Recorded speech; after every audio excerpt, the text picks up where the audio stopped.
Well, I was 17 years old. I had just moved back to the town where I grew up, which was North Reading. And it was when I had just finished up my junior year in high school, so all of us, were really excited, seniors, looking forward to the next year.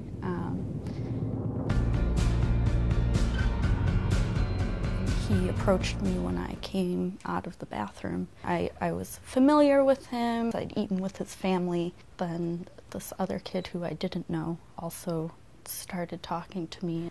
I remember looking at his eyes, and it was just like hungry. They backed me up into the entrance of her sister's bedroom and then just kind of pushed me in. The whole time I was just saying, like, let me go, and they kept telling me to be quiet, and they were like laughing. I was aware of, the room I was in, how her little sister had like stuffed animals on her bed. My friend's older brother pushed me onto the bed. And he held me down and told me that if I made any noise, that he would choke me and kill me. He had a hand on my neck and then a hand on the top of my head, like in my hair. And they kept telling me to shut up and be quiet, and then he moved his hand from my neck to my mouth. So it was like covering my mouth so I could barely breathe out of my nose, and so I couldn't make any noise. And I remember the other kid taking my shorts off, my underwear. He started having sex with me and telling me that, this was good for me.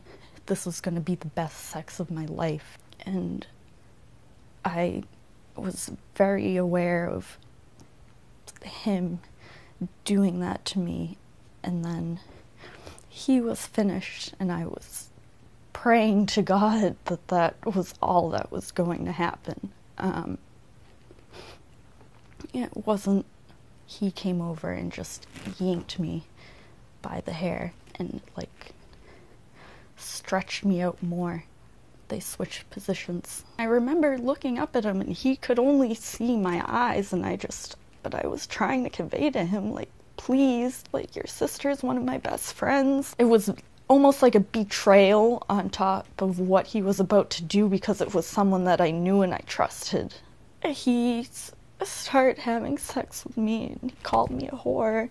He said that if I told anyone that I was raped, that they would just deny it. And at that point, I just felt myself give up, and I just was trying to put myself in this faraway place and just trying to block everything out. But I just kept looking up, and I was seeing all those little kid posters and being pressed against the stuffed animals.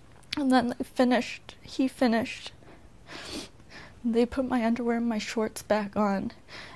I was scared to leave. It was disgusting for me to stay in there, but it was even more terrifying for me to have to get out of that room and try to interact with people. And finally, the girl who lived at that house came and found me, and she was like, "Why are you in my sister's bedroom?" I was very upset, and I told her that I just didn't feel good. I couldn't vocalize what had just happened, so I just told her that I was really sick. My other friend, it was her older brother, she ended up driving me home, and my parents were asleep, but they had this thing, if I came in late, that I had to go into their room and wake them up and be like, "Hey, I made it home safe." And I did. And I was like, "Dad, I'm home, I'm fine, I'm gonna go to bed." And I remember just going into my room and just curling up on top of my bed. When I woke up the next day, I just wished that I hadn't.